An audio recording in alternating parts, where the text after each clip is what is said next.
ထွက်သွားအခုချက်ချင်းထွက်သွားကြစမ်းမတော်ရင်မင်းတို့သေးရမယ်အောင်မိုးတို့နေအောင်တွေ့ဝေးမနေပဲဖွားဝါနဲ့တင်ပါတသားတဲ့ကြောက်အောင်ပြန်ပြေးခဲ့ကြပါတယ်ရွာပြန်ရောက်တော့ကြောက်လန့်တကြားပြေးလာတဲ့သူတို့နှစ်ယောက်ကိုတွေ့ပြီးရွာသားတစ်ယောက်ဖြစ်တဲ့ဦးထွန်းကတိကျင်စောနဲ့မေးကြည့်လိုက်တယ်ဗျဟေ့အောင်မိုးနဲ့ဆိုကြီးမင်းတို့ဘာလို့ထွက်ပြေးလာကြရလဲကဲကြပါဦးကျွန်တော်တို့တရက်6ခွန်ရလို့ပါတရက်6ခွန်ရလို့ဗျ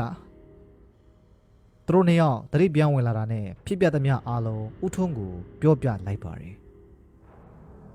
မင်းတို့မသိကြဘူးလားအဲ့တုတ်တန်အရန်ကြမ်းတာကွာ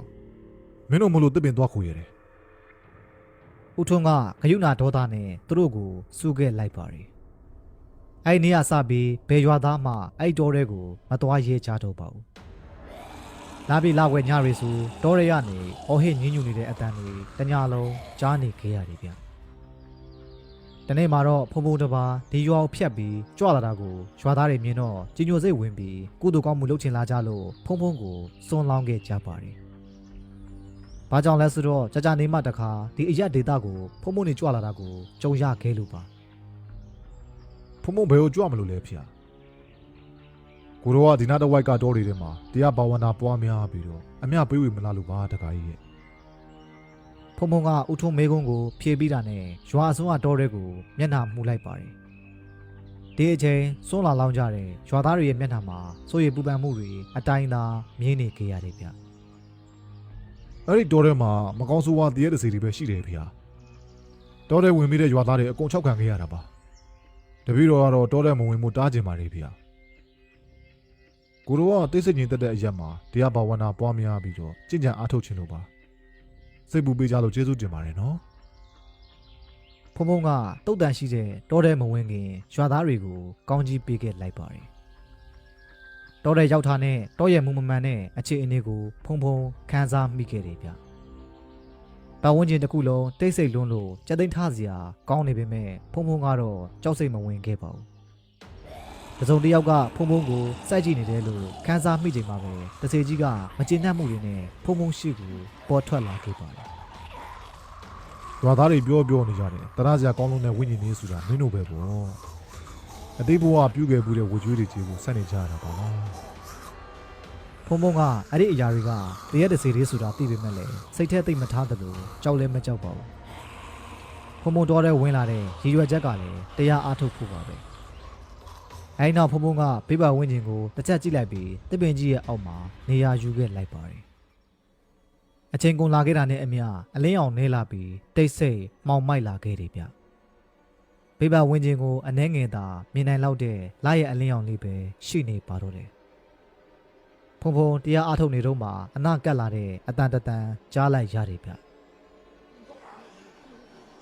ဒါငါတို့ရဲ့ပိုင်နဲ့ဘာလို့ဖို့ဝင်လာတာလဲထောက်ပါစမ်းကိုတော့ကဒီတော့မှတရားအားထုတ်ဖို့လာခဲ့တာပါပြဿနာမဖြစ်ချင်ကြပါနဲ့ကွယ်ဖုံဖုံကတောရရနေထွက်မသွားဘူးလို့ညင်းတော့တစေတွေကဒေါသထွက်ပြီးအတန်နဲ့ကြီးနဲ့အော်ဟစ်ကိုခန္ဓာကိုတစ်ပင်ကြီးလောက်မြင်အောင်ဖမ်းဆင်းပြီးဖုံဖုံကိုခြောက်လှမ်းခဲ့ကြပါတယ်ဒီလိုပုံစံကြီးကိုမြင်တာတော့မကြောက်သေးဘူးလားစိတ်ခေါ်နေတာတရားထိုင်လို့မရအောင်ကြောက်မဖွဲအတန်နဲ့အော်ဟစ်ကြပေမဲ့အသုံးမဝင်ခဲ့ပါဘူးဒါကြောင့်သူတို့ကဖုံဖုံအနောက်ကပ်ဖို့စူးစမ်းလိုက်ချိန်မှာသူတို့တကိုယ်လုံးမိတောင်မီလီယံနေနဲ့ဝိုင်းခံလိုက်ရပြီးနာကျင်စွာအော်ဟစ်ညှဉ်းညူနေကြရတယ်ဗျကျုပ်တို့အရှုံးပေးပါပြီကျုပ်တို့ကိုလှုပ်ပေးပါတော့ကျုပ်တို့နာကျင်ပေးမှလုံးလာပါပြီကိုတော့ဘာမှမလုပ်ရဘူးတကားတို့ကိုယ်တိုင်ပဲလုပ်နေကြတာပါမောင်မိုက်နေတဲ့စိတ်ကလွှမြောက်ရလမ်းအောင်မမြင်နိုင်ဘူးကွယ်ဒုက္ခဆင်းရဲတွေကိုနာကျင်စွာခံစားရပြီးမကောင်းဆိုးဝါးဘဝနဲ့ဝေကျွေးတွေကိုဆက်နေကြရတယ်။အဲလိုမိတ်ပြီးဖုံဖုံတရားဆက်ထိုင်ကသူတို့အတွက်မေတ္တာပို့ပေးနေခဲ့ပါတယ်။မီလီယံကြားမှာနာကျင်စွာအော်ဟစ်နေရတဲ့သူတို့တွေကဖုံဖုံပို့တာတဲ့မေတ္တာကြောင့်မိတောင်မီလီယံကြီးချက်ချင်းပျောက်ကွယ်သွားခဲ့တော့တယ်ဗျ။ကိုတော်ဒီလောက်ပဲကူညီပေးနိုင်တယ်။တကားတို့ပြုလုပ်ခဲ့မှုတဲ့ဝေကျွေးတွေကိုတကားတို့ကိုယ်တိုင်ပဲစကြရမယ်ကွယ်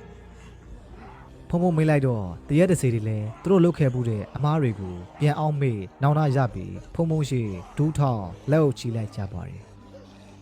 နောက်ပြီးတော့ရွာသူရွာသားတွေအပေါ်မှာလည်းဘာမှမလုပ်တော့ဘူးခရီးပေးခဲ့လိုက်ကြတယ်ဗျဖုံဖုံလည်းတရားထိုင်ရင်သူတို့ရဲ့အတိတ်ဘဝဇာတ်ကြောင်းကိုမြင်ကြည့်လိုက်တဲ့အချိန်မှာတော့သူတို့ကြုံခဲ့တဲ့အဖြစ်အပျက်အလုံးကိုသိသွားခဲ့ပါတယ်တကယ်တော့သူတို့တွေဟာလူ့ဘဝတုန်းကရက်ဆက်ကြမ်းကြုတ်တဲ့စိတ်ထားရှိတဲ့ဒုသို့ဓမြတွေဖြစ်ခဲ့ကြပြီးရွာသားတွေအများကြီးကိုတပ်ဖြတ်ခဲ့ကြတယ်ဗျဝက်လည်မဲ့အချိန်ရောက်လာတော့သူတို့ငှက်ဖျားယောဂါကိုခန်းစားရပြီးကိုရနတ်ထိဆေးမရှိပဲတောထဲမှာတေဆုံးသွားကြရပါတယ်ဝေကျွေးမကုန်သေး၍တရက်တစီဘဝနဲ့နာကျင်တဲ့ဝေဒနာတွေကြားပင်ပန်းဆင်းရဲစွာအော်ဟစ်ညှဉ်းညူရင်းနေခဲ့ရတယ်ဗျတရက်တစီဘဝကိုရောက်နေပေမဲ့သူတို့ကိုသူတို့လူလို့ထင်နေတုံးမဲ့မှုသူတို့ရဲ့ပိုင်နက်ကိုကြောက်လာတဲ့သူတိုင်းကိုခြောက်လှမ်းမောင်းထုတ်ခဲ့ကြတာပါတကားတို့ဝကြွေးတွေစားခဲ့တဲ့အကြောင်းမှတ်မိပြီမို့အခုလက်ရှိဝိညာဉ်ဘဝနဲ့ဝကြွေးအသစ်တွေကိုထပ်မလုပ်ကြပါနဲ့တော့ဒါမှသာလွတ်မြောက်နိုင်မှာကွအဲ့ညမှာတော့ဖုံဖုံတုတ်တန်ထဲမှာအနောက်ရှက်ကင်းကင်းနဲ့တညလုံးတရားအားထုတ်နိုင်ခဲ့ပါတယ်